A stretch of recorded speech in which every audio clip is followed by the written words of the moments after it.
हनुमान जी जाते हैं द्रोणगिरि पर्वत पर संजीवनी बूटी लाने के लिए।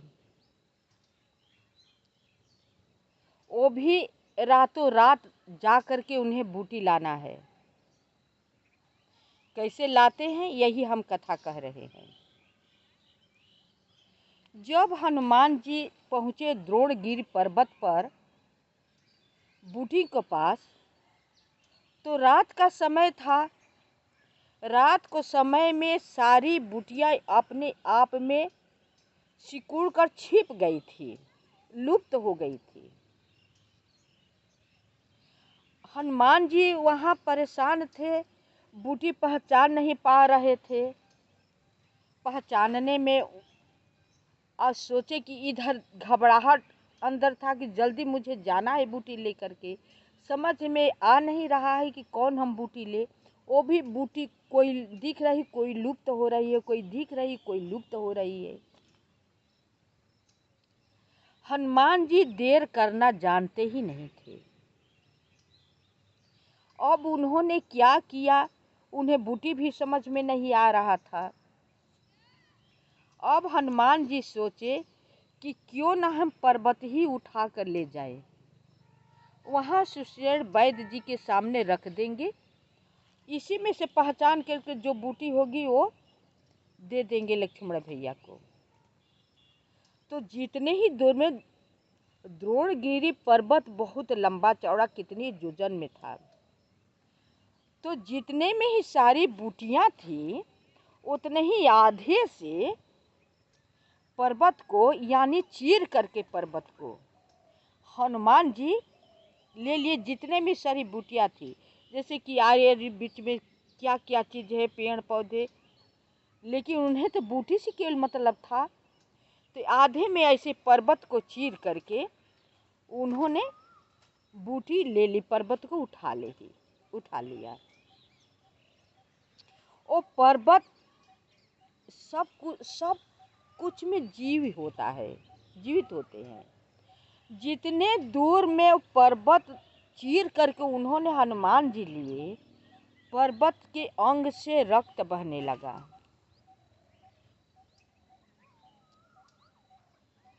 किसी के शरीर में दर्द होता है, चीखेगा चिल्लाएगा, लेकिन उतना तो चीखे न चिल्लाए, उन्हें कष्ट भी महसूस नहीं हुआ। क्यों? कि मैं राम के काम में आ रहा हूँ। मेरा अति सौभाग्य, मैं इतना भाग्यशाली हूँ कि राम के काम में आज मैं जा रहा हूँ। लंका में राम के पास जा रहा हूँ। वहाँ जाऊँगा तो राम का दर्शन करूँगा, लक्ष्मण जी को दर्शन करूँगा। अहो मेरा भाग्य कि मैं राम का दल में जा रहा हूँ। ऐसे ना सही, बूटी के बहाने सही, लेकिन मुझे जाने का तब मौका मिला। ये दर्द क्या चीज़ है? ये तो दर्द होगा फिर ठीक हो जाएगा, लेकिन दर्शन अगर छूट जाएगा ना तो हम वंचित रह जाएंगे, कभी हम नहीं कर पाएंगे। राम कहाँ इस पर आएंगे। ये अपने दर्द को महसूस न करते हुए, परवाह न करते हुए, द्रोणगिरि को जैसे उन्होंने उठाया चल दिया। अपने आप को द्रोणगिरि पर्वत हल्के से हो गए। अपना वजन था जो भारीपन, उन्होंने हल्का समेट कर लिया था।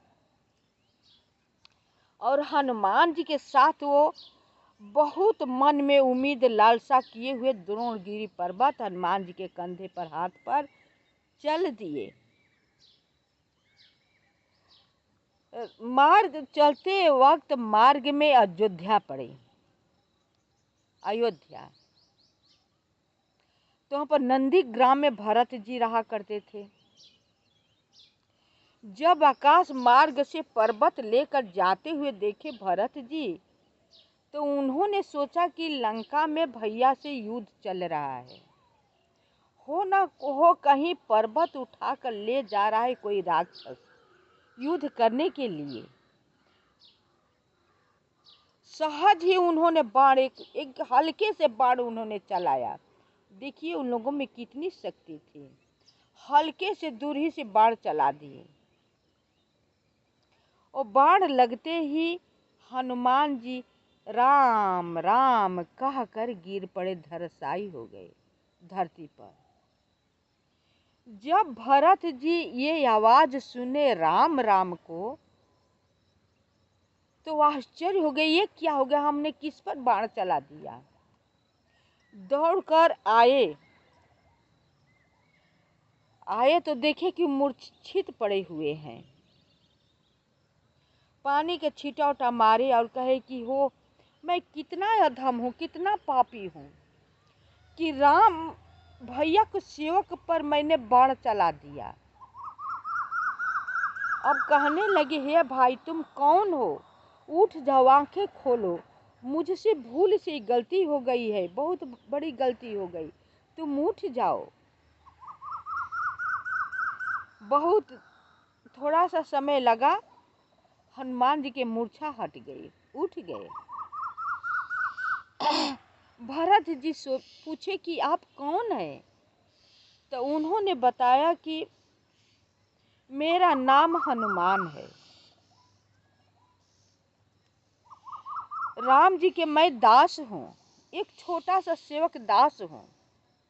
लक्ष्मण भैया का मूर्छित लगा हुआ है, मूर्छा की अवस्था में पड़े हुए हैं। मैं बूटी ले जा रहा हूँ, वहाँ पर वैद्य सुषेण नाम का वैद्य बैठे हुए हैं, बूटी मांगे हैं, द्रोणाचल गिरी पर्वत से मैं ला रहा हूँ और रातों ही रात जाना है। अगर इसी रात में न मैं पहुँच जाऊँ, लक्ष्मण जी नहीं बचेंगे। इससे हे भैया भरत भैया मुझे जाने दो, बहुत देर हो गई, हो जाएगी तो सूर्य उदय हो जाएंगे, उनका किरण जब निकल जाएगी तो उनका प्राण बचना मुश्किल है, उनका प्राण संकट में है। भरत जी को कोई कम थे थोड़े ना, कहे घबराओ मत, सारा पहले हाल मुझसे कह सुनाओ। पहले फोन वगैरह टेलीफोन तो था ही नहीं, न चिट्ठी चपाटी कुछ न था। हनुमान जी सारा वृतांत बताया। बोले भरत जी आप घबराओ मत, सही सही सब समाचार सुना दो, आप आंख का पलक झपकते हुए पहुंच जाओगे। हनुमान जी सारे बात बताते हैं लेकिन अंदर अंदर घबरा रहे हैं। अब क्या करे, सारा समाचार सुन लेने के बाद भरत जी एक उन्होंने बाण दिया और कहा कि इसी पर तुम बैठ जाओ, अब पल भर में तुम पहुंच जाओगे। हनुमान जी को वहां पर अभिमान हो जाता है। बोले कि बताओ इतना वजन, मेरा ही खुद वजनी शरीर है, दूसरे में मैं इतना वजन वाला पर्वत लिया हूँ, एक छोटा सा बाण दे रहे हैं, मुझे कह रही कि इसी पर बैठकर तुम चले जाओ, पल भर में पहुंच जाओगे। ये तो बाण इनका हम मेरे ही अकेले बैठते ही टूट जाएगा। उनका मन की बात भरत जी जान गए। कहे शक मत करो, तुम बैठो, ये टूटेगा नहीं, तुम्हें बैठते ही ये बाण पहुंचा देगा लंका में। बैठे हनुमान जी पर्वत लेकर के और तुरंत पल भर में पहुंचा दिए उसे। और सब लोग इंतजार कर रहे थे, आकाश ही की तरफ सबका निगाह टिकी हुई थी। अभी तक से हनुमान जी नहीं आए, अभी तक से हनुमान जी नहीं आए। सब ये लगा रहे थे, सोच रहे थे, कह रहे थे। उधर राम जी सोच सोच कर एक साधारण मनुष्य की तरह अपना विलाप कर रहे हैं। इसका मैं भजन गा देती हूँ। क्या कह रहे हैं?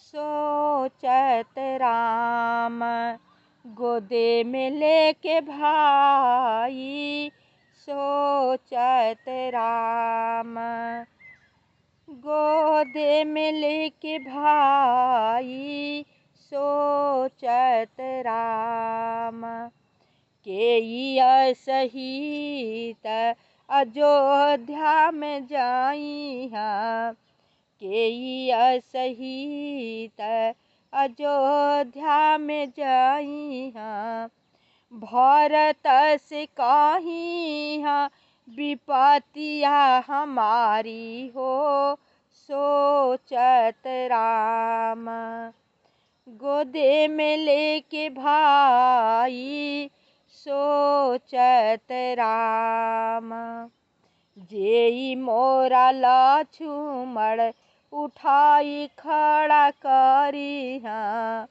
जेई मोरा लक्ष्मण उठाई खड़ा करिहा, लंकवा जरइबो जैसे फागुन की होली हो सोचत राम, गोदे में लेके भाई सोचत राम, पर्वत गीता पर सजीवनी बूटी, पर्वत गीता पर सजीवनी बूटी, धाई धुपाला हनुमान जी ले अइला हो सोचत राम, गोदे में लेके भाई सोचत राम, गोदे में लेके भाई। इसी तरह प्रभु श्री राम जी सोच रहे हैं और कह रहे हैं कि मेरा विपत्ति जो है कौन भरत से जाकर अयोध्या में कहेगा। देखिए भरत जी को इतना प्रेम करते थे प्रभु श्री राम जी कि माता को नहीं कह रहे कि मेरी माता को कौन विपत्ति सुनाएगा, लेकिन भरत को जरूर कह रहे हैं कि भरत को कौन मेरा विपत्ति सुनाएगा। और उधर हनुमान जी अपना सुना रहे हैं। दूसरी कड़ी कह रहे हैं कि जो मोरा लक्ष्मण उठाई खड़ा करी है, लंका जरेबो जैसे फागुन की होली हो। वही हुआ, लंका जलाए होली की तरह, तभी से होलिका दहन की जाती है। रावण जिस दिन मरा,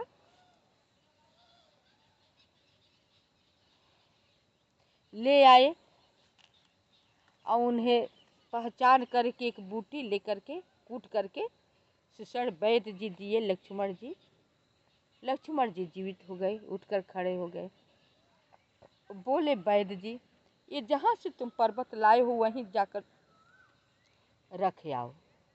क्या ठीक है, पहले आपको मैं मकान सहित वहाँ रख आऊँ लंका में।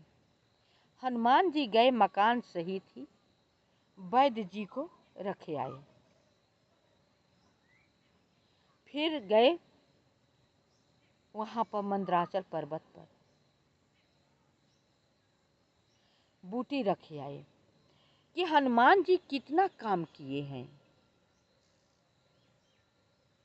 उसमें सब अपना अपना जोर शोर से काम कर रहे हैं, लेकिन एक हनुमान जी का भूमिका ही कुछ अलग है, बहुत अलग है। और जहाँ से बूटी हनुमान जी लाए हैं ना, वहाँ के लोगों ने, जो नगर निवासी है, हनुमान जी को देखना ही नहीं चाहते हैं, उनका नाम सुनना पसंद नहीं करते हैं।